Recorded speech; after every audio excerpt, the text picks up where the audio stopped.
Si Mingyao, parang baliw na hinahanap ka buong gabi. Habang tinitingnan ko ang mga mensaheng ito na puno ng paninisi.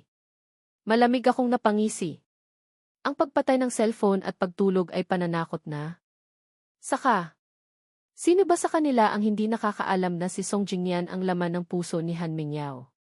Mag-aalala ba sila sa akin? Nag-iisip pa ako, tumawag na. Ang telepono ni Han Mingyao. Ang tono ay hindi gaanong maganda. Yanzi, nakitulog lang naman si Jingyan ng isang gabi. Kailangan mo bang magalit ng ganyan? Kahit hindi ka masaya. Hindi mo dapat idaan sa ganitong paraan ang sama ng loob mo. Tamad na akong magpaliwanag pa. Gumawa na lang ako ng dahilan. Walang sama ng loob.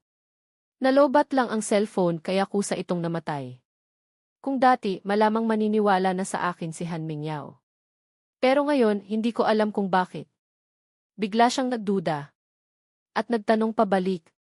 Bakit dati, kahit anong oras? Nakokontak kita.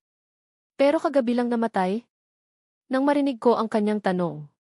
Natigilan ako. Biglang maraming alaala ang sumagi sa aking isipan.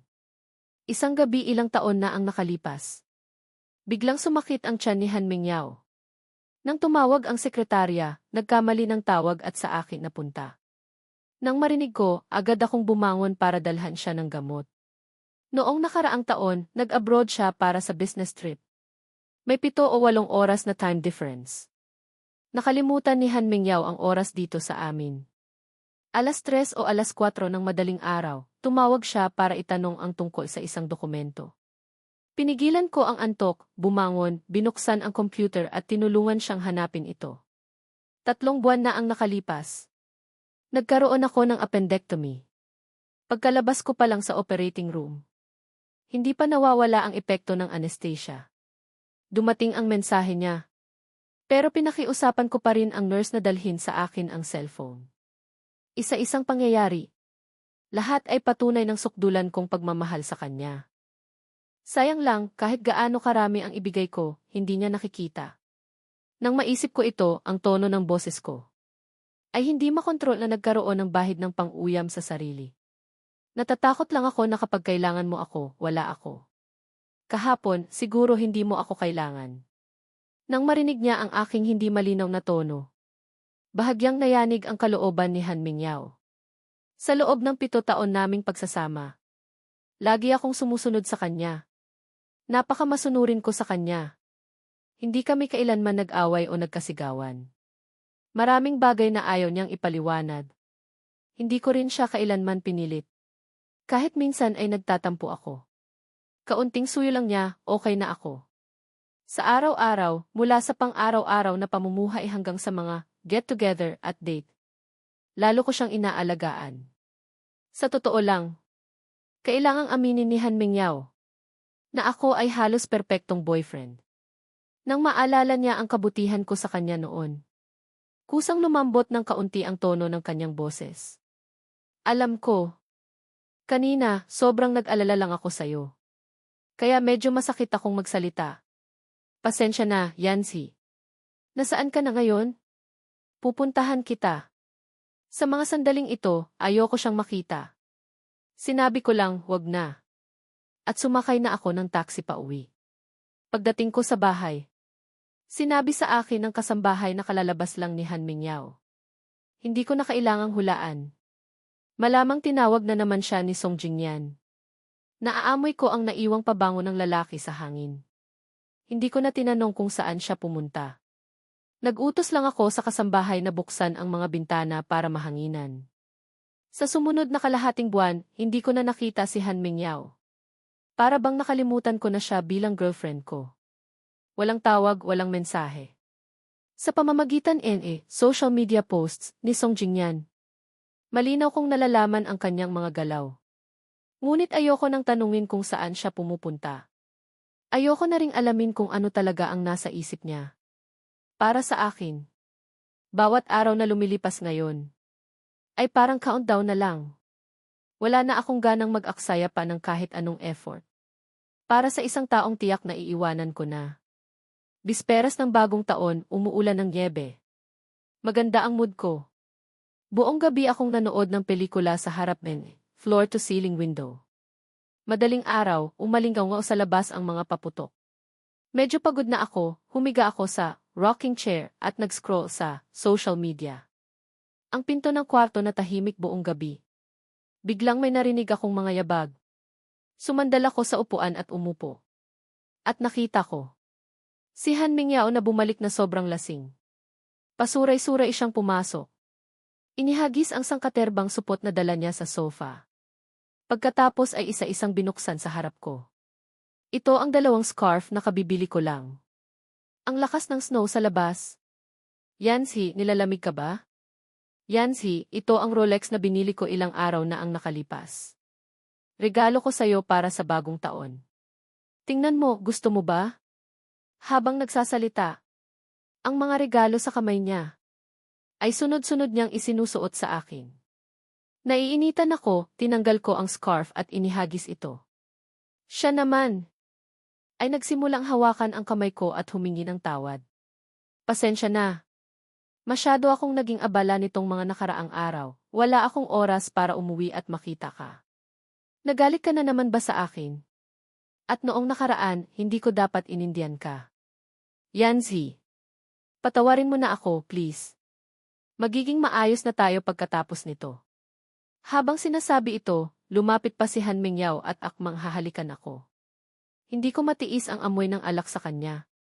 Hindi ko alam kung ano na namang ginagawa niya. Pinilit ko siyang papasukin sa kwarto.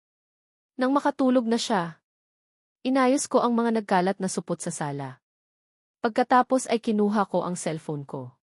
Sunod-sunod ang mga mensahe sa social media na nagpapakita ng pagmamahalan. Ang pinaka-nakaagaw ng pansin ko ay ang kay Song Jingyan. Nag-post siya ng 9 na larawan. Ang 9 na larawan ay puro kasama ang isang babae sa snow. Ang caption ay interesante rin.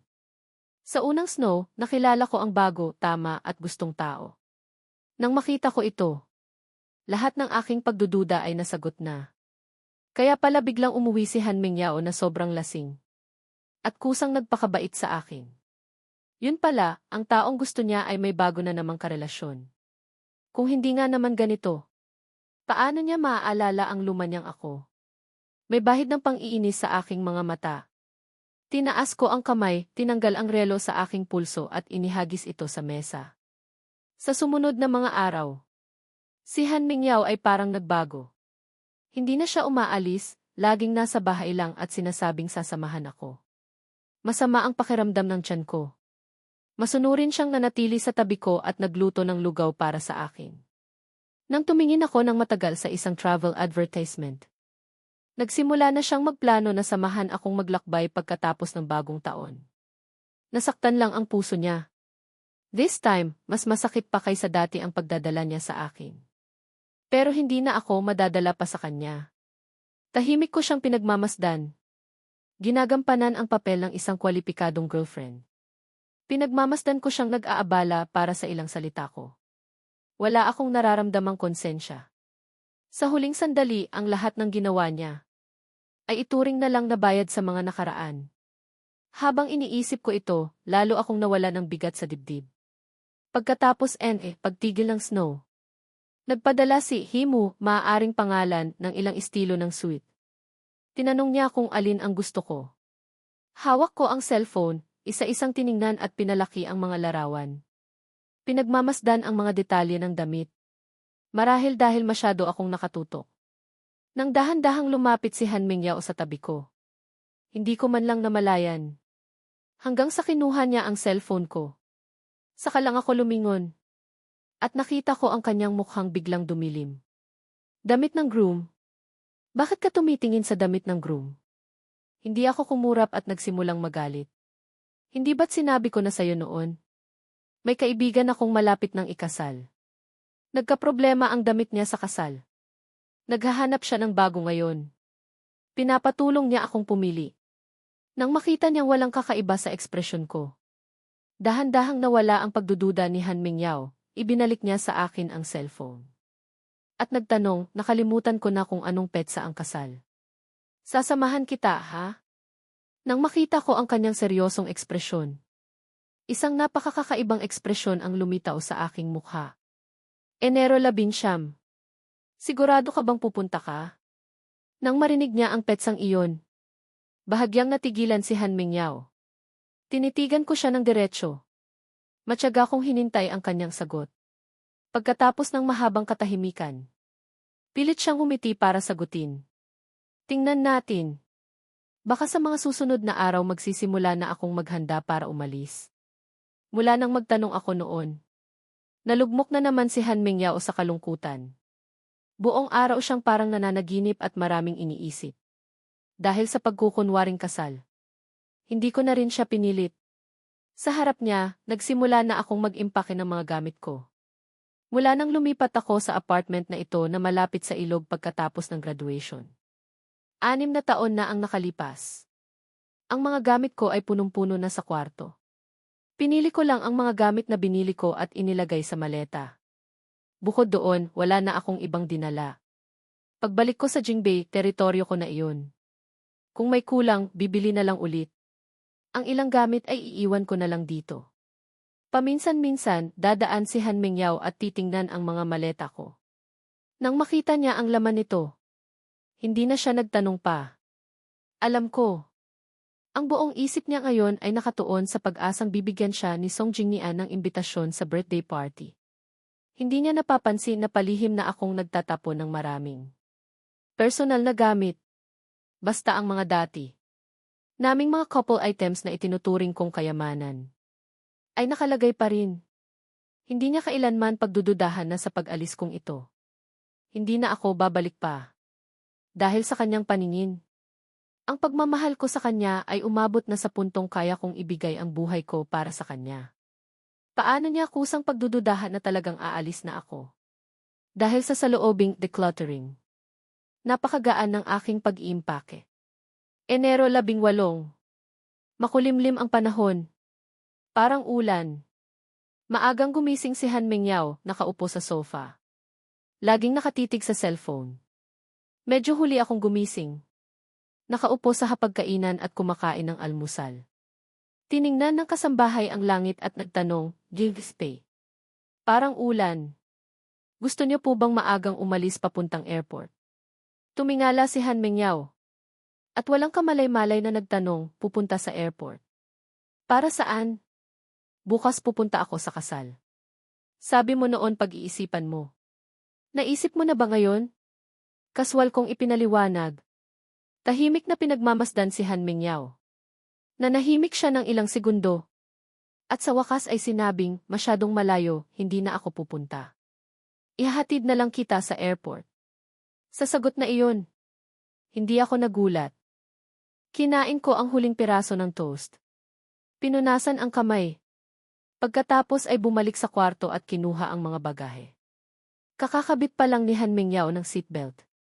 Biglang tumunog ang cellphone niya. Nagmamadaling binuksan ito ni Han Mingyao.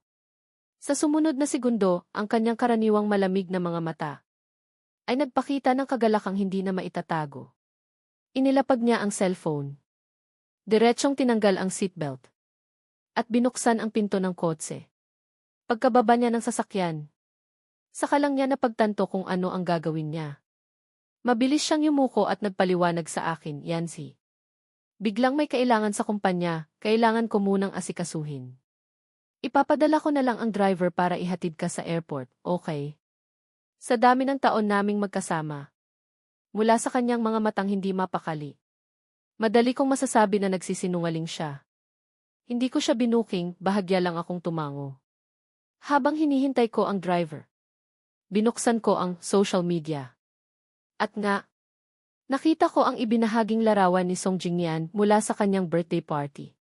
Wala na sa tabi niya ang anino ng maliit na magandang babae. Mukhang naghiwalay na naman sila. Nangangahulugan din ito, na ang sinabi ni Song Jingnian noon, na kung 28 na siya at hindi pa kasal, makikipagbalikan siya sa kanya.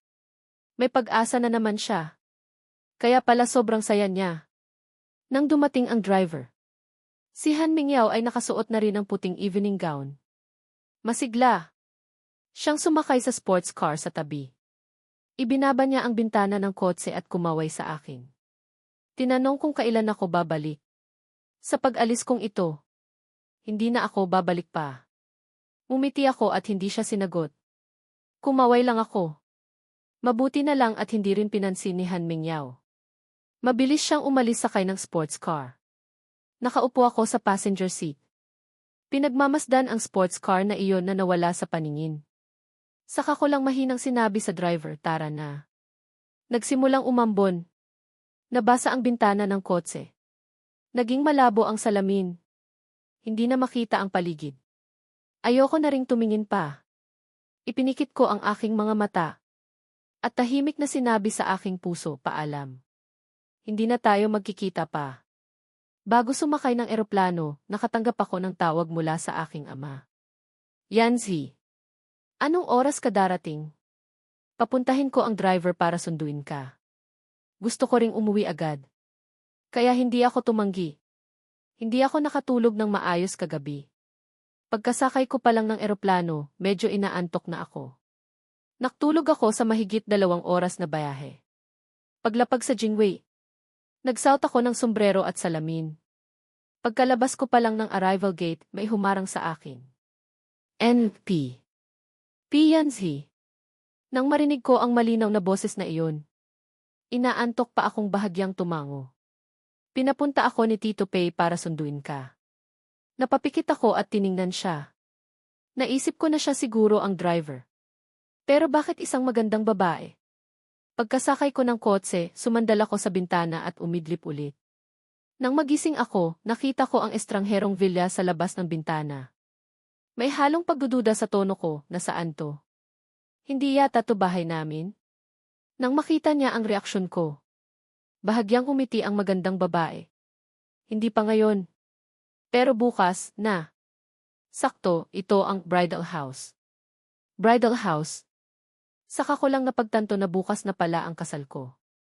Medyo natauhan ako. Sabi ko. Binuksan ko ang pinto ng kotse at bumaba. Dahan-dahang naglakad papasok sa bahay. Sumunod siya sa likuran ko. Habang nililibot ko ng tingin ang hardin, nagtanong ako sa kanya. Alam mo ba kung ano ang pangalan ng mapapangasawa ko? Nagulat siyang tumingin sa akin. Pero sumagot pa rin, Suwantang. Kumunot ang noo ko. Bakit hindi ko maalala na may mayamang pamilya sa Jingbi na apelyidong Su? Siguro dahil matagal na akong wala sa bansa. Hindi ko na alam ang mga nangyayari sa Jingzhou. Inalo ko ang sarili ko. At nagtanong pa ng ilang importanteng bagay. Saan ang venue ng kasal? Pingquan Mountain, Villa. Anong oras ang reception bukas? 11:00 ng umaga. Mabilis na tanong, mabilis na sagot. Nasiyahan ako sa galing ng driver na ito. Nang makita ko ang malapit ng pinto, lumingon ako para kunin ang maleta. Okay. Umuwi ka na muna. Bukas, dumating ka sa tamang oras para sunduin ako at ang bride. Pagkasabi ko noon, hindi sumagot ang taong nasa harap ko. Wala rin siyang anumang balak na umalis. Nagtaka ako. Tatanungin ko na sana kung may kailangan pa siya. Sa balkonahe sa itaas, biglang narinig ko ang boses ni Mama Pei. Yanzi, nakauwi ka na. Halika, tingnan mo ang bridal house mo. Agad akong tumingala at bumati sa ilang miyembro ng pamilya. Hawak ko ang handle ng maleta, gusto kong umalis pero hindi ako makagalaw. Nang makita niya ang kilos ko, kinawayan ako ni Mama Pei. Hay naku! Sabay na kayong umakyat. Bukas na ang kasal nyo. Ano pa ang ikakahiyan nyo? Ang driver ay ang mapapangasawa ko. Ang pagkaunawang iyon ay nagpatigil sa akin. Lubusan akong nagising. Tinanggal ko ang sombrero at salamin, yumuko para tingnan siya. At saktong tumama sa kanyang mga matang puno ng ngiti. Nang makita niya ang gulat sa aking mga mata, naintindihan na ni Suwantang ang nangyari. Kusang inilahad niya ang kanyang kamay. Nakalimutan kong magpakilala. NP. Ako si Suwantang. Pilit akong ngumiti. Mabilis na inilahad ang kamay at nakipagkamay sa kanya. Ang tono ko ay maihalong konsensya. Pasensya na. Hindi pa ako gising kanina, nagkamali ako ng pagkakakilala. PNC. Ngumiti si Suwantang. Ang boses niya ay magaan at masaya. Walang bahid ng sama ng loob. Okay lang. Marami pa tayong oras para mas makilala ang isa't isa. Bago pumasok sa private room, yumuko si Han Mingyao para ayusin ang laylayan ng kanyang bestida. Maingat na pinapantay ang bawat tupi. Nag-vibrate ng ilang beses ang cellphone niya. Kinuha niya ito at tiningnan. Mensahe mula sa driver. Sinasabing nakasakay na ng eroplano si Ace Pei. Nag-alinlangan siya ng 3 segundo. Pero nagpadala pa rin siya ng mensahe. Sabihin mo sa akin pagdating mo. Para makasiguro akong ligtas ka. Pagkatapos ayusin ang sarili. Huminga ng malalim si Han Mingyao. At binuksan ang pinto. Ang tingin ni Han Mingyao ay nakatuon sa figura sa gitna. Nabumihag sa kanyang puso't isipan. Kusang bumilis ang tibok ng kanyang puso. Mabilis siyang lumapit. Sa pagitan ng ilang tao. Narinig niya ang ilang lalaki sa tabi na tila ng aasar. Ano, Jingyan? Ngayon dapat ipakilala mo na siya sa amin, di ba? Ang tagal mong naging abala, bakit ka nagmamadali? Mamaya, kapag nagwi-wish na siguradong magbubukas ang inyong mga mata.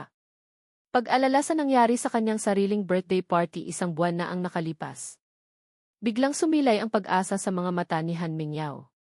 Ang birong sinabi noong 16 na anyos siya. Magkakatotoo na ba ito ngayon? Sa loob ng ilang oras. Ito lang ang iniisip ni Han Mingyao. Kinakabahang uminom siya ng ilang lagok ng alak. Nang itulak na ang cake. Bahagya pang nanginginig ang kanyang mga kamay. Napaligiran siya ng kanyang ilang matatalik na kaibigan. May hindi may paliwanag na kagalakan sa kanilang mga mata. Mingyao, matutupad na ang pangarap mo. Ano ang pakiramdam? Nakangiting yumuko si Han Mingyao at hindi nagsalita. Si Tangguo, Candy, ay nanonood lang din ng kasiyahan. Biglang may naalala. Itinaas niya ang kamay at ipinatong sa kanyang balikat. Kung sakaling magkatuluyan sila, paano na si Pei Yanxi? Sa birthday party ni Song Jingyan. Nang marinig ang pangalan ko, biglang nawala ang ngiti ni Han Mingyao. Nakaramdam siya ng kaunting konsensya. Nang makita ng ilang kaibigan na hindi maganda ang kanyang itsura. Mabilis silang lumapit para aluin siya. Okay lang. Maghiwalay na kayo. Ngayon na. Ordinaryong lalaki lang naman siya. Madaling ayusin. Kung manggugulo siya, kami ang bahala sa kanya. Huwag ka nang mag-alala, Mingyao. Sa tulong ng ilang tao, kinuha ni Han Mingyao ang kanyang cellphone at nag-type ng ilang salita. Ngunit natigilan ang kanyang daliri sa send button. Nang makita nilang nag-aalangan siya, medyo nainip na ang ilang tao. Hinawakan nila ang kanyang kamay at pinindot ito. Mabilis na, pagkatapos ng sabihan mo ako. May lumitaw na bagong mensahe sa ilalim nito. Maghiwalay na tayo. Ang 2 mensahe ay may pagitan na 3 oras. Kung bibilangin ang oras, dapat ay nakalapag na ang eroplano ko. Dapat ay malapit na niyang makita ang mensaheng ito, di ba? Nag-iisip pa si Han Mingyao. Pero diretsahan na siyang hinila ng mga ito papunta sa gitna. Sa gitna ng kantahan ng birthday song ng lahat. Sa sabik na pag-aabang ni Han Mingyao. Pinagdaop ni Song Jingyan ang kanyang mga palad. At taimtim na nag-wish. Sana sa aking ika-negatibo 28 taon, lahat ay maging matagumpay. At makasama ko si Zawei sa pag-wish para sa susunod na taon. Ang mukha ni Han Mingyao na nakangiti pa lang kanina. Biglang namutla. At ang ibang tao sa kwarto, sino si Zawei? Hindi pa ba ipapakilala ninyan sa atin? Sa gitna ng kantiyawan, bahagyang namula ang mukha ni Song Jingyan. Siya ang bago kong girlfriend. Pagkasabi pa lang noon, ang pinto ay itinulak mula sa labas. Isang babaeng nakasuot ng kulay ililang evening gown. Maganda ang mukha, dahan-dahang pumasok. Ngumiti siya sa lahat. Hello sa inyong lahat. Ako ang girlfriend ni Jingyan, si Xie Zawei. Sa anunsyong iyon, nakangiting hinawakan ni Song Jingyan ang kamay ng kanyang bagong girlfriend. Ibinabahagi sa mga kaibigan ang maliliit na detalye ng kanilang pag-ibigan. Si Han Mingyao ay nakaupo sa sulok. Sunod-sunod na umiinom ng alak kasama ang kanyang mga kaibigan. Sa pag-inom, nalasing silang lahat. Pasuray-suray na tumayo si Tangguo. Lumapit kay Song Jingyan. Sa gulat na tingin ng lahat, ipinagtanggol niya ang kanyang matalik na kaibigan. Song Jingyan, nakalimutan mo na ba ang pangako mo kay Mingyao noon? Nang marinig ito, may bahid din na kuryosidad sa mukha ni Xia Zaiwei. Pangako? Anong pangako? Biglang naging napakasama ng itsura ni Song Jingyan. Pero dahil lasing na si Tangguo, wala na siyang pakialam. Nang makita ito ng ibang mga kaibigan, mabilis din silang lumapit para sumuporta. Nangako ka kay Mingyao na sa edad na 28, magiging kayo na. Naaalala naming lahat. Magsisinungaling ka ba? Ang dating nakangiting mukha ni Xia Zaiwei ay dahan-dahang lumamig. Tumingin siya ng malalim kay Song Jingyan. Totoo. Ang birong sinabi habang lasing, paano naman siseryosohin? Saka, ang sinabi ko noon ay kung single ako. Pero ngayon, may girlfriend na ako, paano naman iyon bibilangin? Walang pag-aalinlangang itinanggi ito ni Song Jingyan. Bawat salita, parang patalim na tumusok sa puso ni Han Mingyao. Isang kamay niya ang nakatakip sa kanyang dibdib na sobrang sakit. Isang kamay naman ang nakasandal sa sofa para tumayo. Sa harap ng tingin ng lahat, parang nababaliw siyang tumawa ng malakas. Hindi nga naman bibilangin. May girlfriend ka. May boyfriend din ako. Mga biro lang lahat yon. Ang ilang salita ay nagpabalik ng ngiti sa mukha ni Xia Zaiwei. Tumango siya. Hinawakan ng kamay ni Song Jingyan at lumapit kay Han Mingyao. Nagpakita ng ekspresyong parang walang nangyari. Mukhang nagkamali lang talaga tayo. Matagal ko nang naririnig na may boyfriend si Ms. Han. Bakit hindi mo siya dinala ngayon? Blanko ang isip ni Han Mingyao. Ngunit pinilit pa rin niyang umiti at salubungin ang kanyang tingin.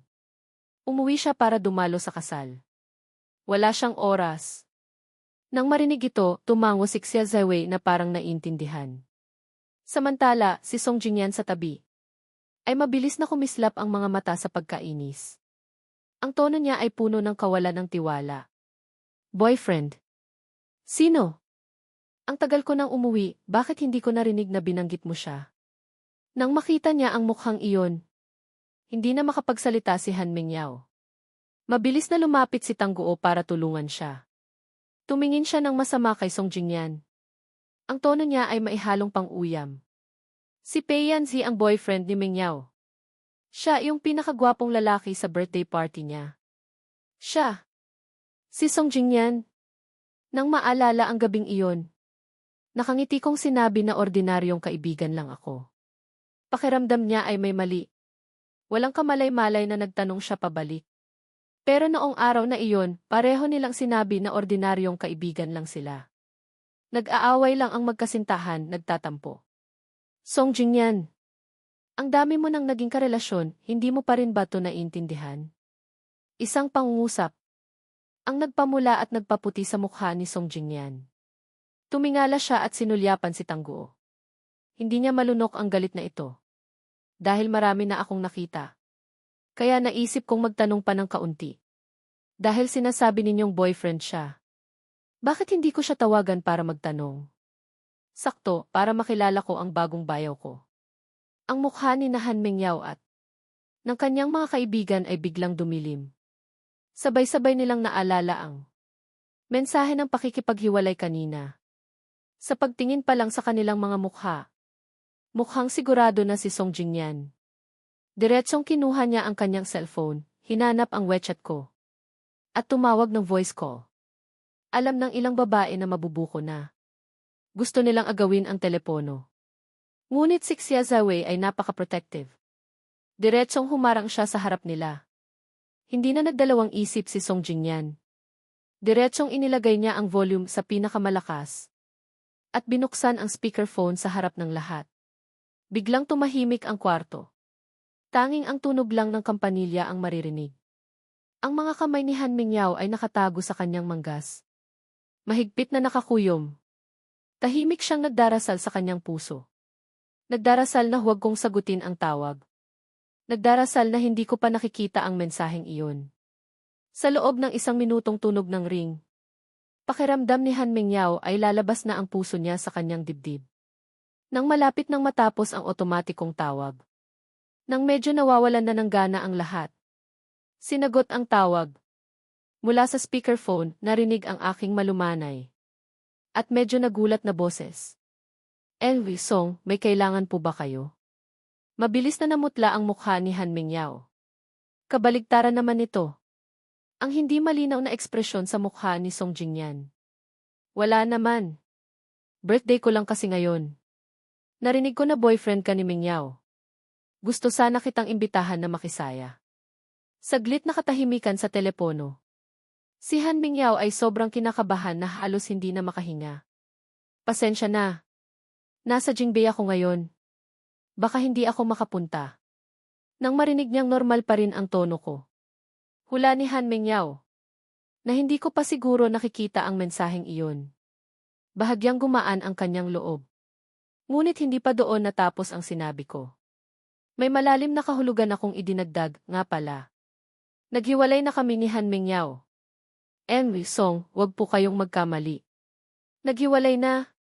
Kailan pa? Ang tono ni Song Jingyan ay maihalong gulat at tuwa sa kapahamakan ng iba. Kanina lang, hindi pa gaanong katagal. Mga 1-0 minuto na ang nakalipas, siguro. Natanggap ko ang mensahe niya ng pakikipaghiwalay. Hindi ko pa nasasagot. Song.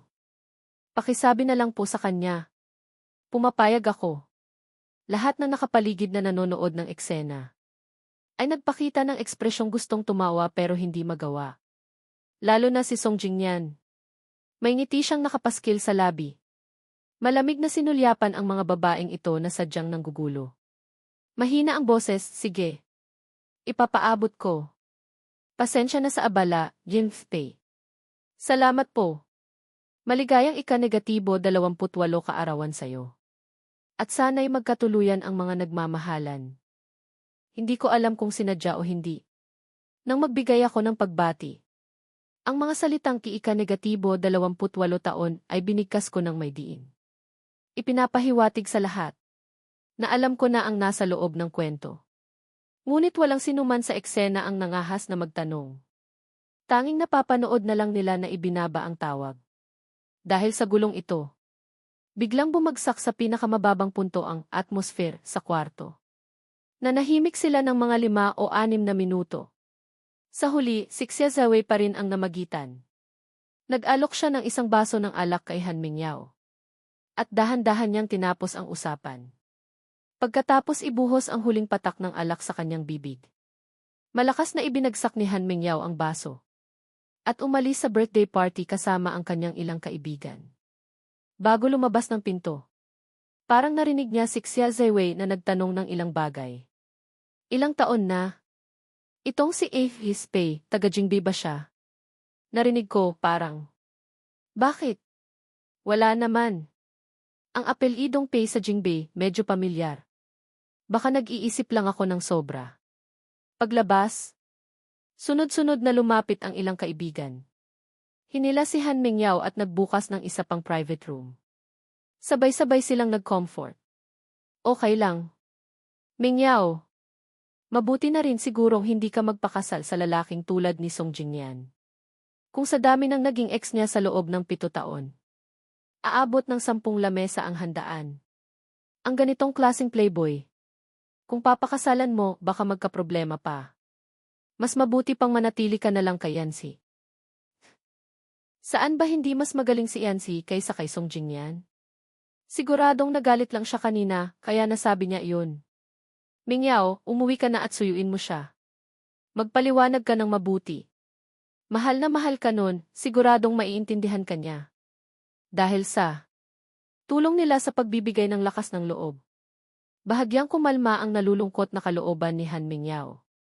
Kinuha niya ang cellphone at hinanap ako. Pinag-isipan niya ng husto ang isang mensahe at ipinadala. Yancy. Natalo ako sa laro namin kanina. Ang parusa ay makipaghiwalay sa boyfriend. Tapos may tatawag para tingnan ang reaksyon mo. Huwag mong seryosohin. Gaano ka nakatagal sa Jingbei? Naka-check-in ka na ba sa hotel? O abala ka sa pag-aayos ng venue ng kasal? Bukas ka ba uwi o sa makalawa? Susunduin kita, okay. Matagal nang naipadala ang mensahe, ngunit wala pa ring sagot. Ang mga mata ni Han Mingyao ay mariing nakatitig sa screen. Labis ang kaba sa kanyang puso. Nagkatinginan ang ilang tao. Mabilis na nagpakuha ng isang kahon ng alak para painumin siya. Para maibaling ang kanyang atensyon. Hay naku, kasal ba? Siguradong sobrang abala. Mingyao, huwag ka nang mag-isip ng sobra. Kapag hindi na abala si Yancy, sasagutin ka na niya. Tama ang sinabi ko. Kung talagang nagalit siya. Bukas, sasamahan ka naming mga kaibigan mo sa Jingbei. Personal kang hihingi ng tawad. Nang matanggap ko ang dalawang mensaheng ito. Nasa kwarto ako at tinutulungan si Suwantang sa kanyang wedding gown. Binuksan ko ito at nang makita ko ang unang linya ng mga salita.